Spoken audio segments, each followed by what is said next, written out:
যে জামাত ইসলাম বিভিন্ন নন ইসলামিক দলের সাথে জোট করা এটা কি শরীয়ত সম্মত, অথবা কোনো হিন্দুকে নমিনেশন দেওয়া এটা কি শরীয়ত সম্মত? জামাত ইসলাম মুনাফিক কাফের এগুলো অলরেডি ঘোষণা দেওয়া শুরু হয়ে গেছে। কারণ হলো জামাত বর্তমানে যারা গোলাপানিতে মাছ শিকার করা নিয়ে ব্যস্ত আছে, যারা বর্তমানে মিথ্যার উপর ভিত্তি করে প্রপাগান্ডা ছড়াইতেছে, যারা মিথ্যা নিয়ে সত্যকে পরাজিত করতে চায়, তাদের জন্য হজরতের কথাগুলা যথেষ্ট বলে আমি মনে করি। সবাই ভিডিওটা ভালো করে দেখুন। হজরত সমসাময়িক বিষয় নিয়ে কত সুন্দর আলোচনা করছে। এটা হচ্ছে মূল ইসলামী আলোচনা, এটা হচ্ছে আমাদের শিক্ষণীয় আলোচনা, এটাই বাস্তবতা আলোচনা, এটাই বাস্তবমুখী বক্তব্য। শুনুন আপনারা কি বলে। এটা কি শরীয়ত সম্মত? জামাত ইসলাম মুনাফিক কাফের এগুলো অলরেডি ঘোষণা দেওয়া শুরু হয়ে গেছে। কারণ হলো জামাত বলেছে আমরা আপাতত শরিয়া আইন করব না। প্রথম প্রশ্ন হলো যে জামাত ইসলাম যে বলেছে তারা আপাতত শরিয়া আইন করবে না, এটা কি তাদের রাজনীতি নাকি এটা তাদের আদর্শ? যদি কেউ বলতে পারে যে এইটাই তাদের আদর্শ, হ্যাঁ, তাহলে অবশ্যই তাদের ঈমান নিয়ে প্রশ্ন করার সুযোগ আছে। কিন্তু আপনি কিভাবে জানেন এটা তাদের আদর্শ? এটা তাদের রাজনীতিও হতে পারে। এখন যদি বলেন যে না এটা তাদের রাজনীতি, তাহলে এই রাজনীতি করার বা এই কৌশল নেয়ার সুযোগ ইসলামে আছে কিনা সেটা আমরা দলিল থেকে দেখব। প্রথম দলিল হলো নবী করিম সাল্লাল্লাহু আলাইহি ওয়াসাল্লাম যখন সুলহে হুদাইবিয়া অর্থাৎ হুদাইবিয়ার সন্ধি কাফেরদের সাথে করেন, তখন এমন অনেক সন্ধির চুক্তি ছিল যা সরাসরি ইসলামের বিরুদ্ধে ছিল এবং কোনো সাহাবী এই সন্ধির পক্ষে প্রথম ছিল না। কিন্তু যেহেতু রাসূল, যেহেতু তিনি ওহী দ্বারা নিয়ন্ত্রিত, সেহেতু সেখানে কথা বলার কোনো সুযোগ ছিল না।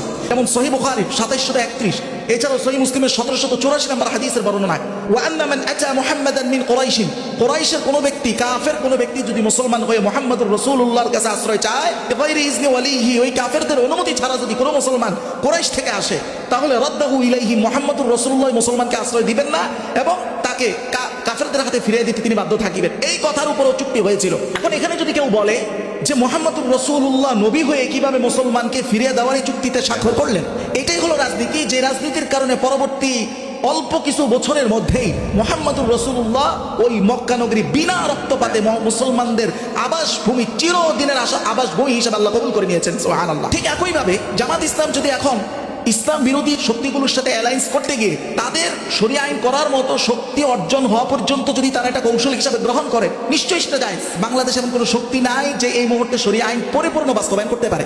শরিয়া আইন করা না করা সেটা আমাদের সক্ষমতার উপরে ডিপেন্ড করবে, কিন্তু শরিয়া আইনকে বিশ্বাস করা, গুণ করা, এটা আমাদের প্রত্যেক মুসলমানের উপরে কট্টর ফরজ। এই ফরজ যার মধ্যে নেই সে মোটেও কোনো ইমানদার নয়। আরেকটা দুঃখজনক বিষয় হলো দুই গ্রুপকে ছাড়তে পেরে খুব খুশি, নেতাকর্মীরা খুশি। আসলে কি এটা আমাদের জ্ঞানের বহিঃপ্রকাশ?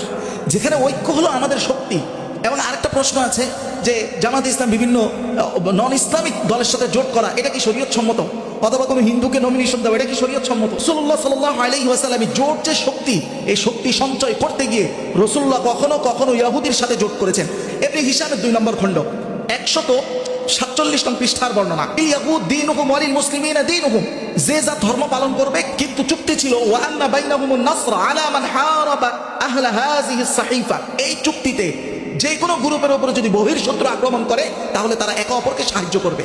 ইমাম ইবনে কাসির আল বিদায়া ওয়ান নিহায়ার স্পষ্ট বর্ণনা 5 নম্বর খণ্ড, যেখানে ইমাম ইবনে কাসির বলেছেন 271 নং পৃষ্ঠায় স্পষ্ট যে আতার রাসূলুল্লাহ সাল্লাল্লাহু আলাইহি ওয়াসাল্লাম আল মুনযির ইবনে সাওয়া, রাসূলুল্লাহ সাল্লাল্লাহু আলাইহি সাল্লাম বাহরাইনে আলা আমালিহি বিল বাহরাইন, বাহরাইনে রাসূলুল্লাহ সাল্লাল্লাহু আলাইহি সাল্লাম এই মনজুর ইবনে সাওয়া একজন কাফের, তাকে রাসূলুল্লাহ সিদ্ধান্ত নিলেন ওই জায়গার আঞ্চলিক শাসক হিসেবে তাকে বহাল রাখতে। একই প্যাটার্ন ব্যবহার করলেন হযরত ওমর রাদিয়াল্লাহু তাআলা আনহু, যখন তিনি কিপ্তিদের উপর শাসন প্রতিষ্ঠা করেছিলেন।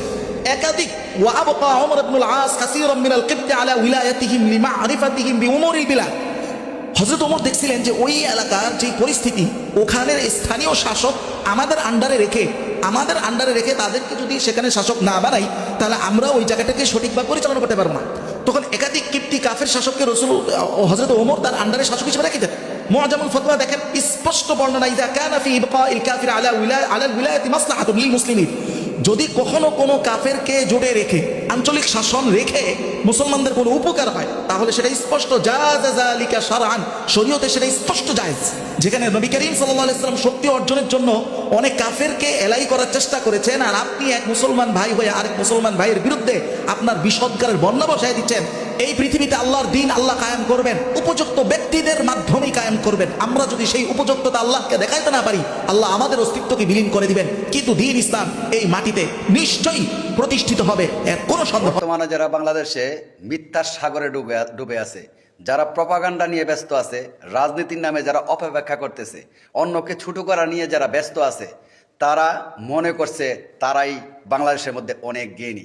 যারা পড়াশোনা করে না, এদেশের মধ্যে এখনও শায়েকদের মতো বক্তা আছে বিদায়, এখনও শায়েকদের মতো পড়াশোনাওয়ালা ব্যক্তিরা আছে বিদায়, প্রকৃত হাদিস সম্পর্কে যারা জ্ঞান রাখে, প্রকৃত ধর্ম সম্পর্কে যারা জ্ঞান রাখে, তাদের ওয়াজ নসিহত বাংলাদেশে এখনও চলমান আছে বিদায় আমরা প্রকৃত সত্যগুলো আমরা জানতে পারতেছি।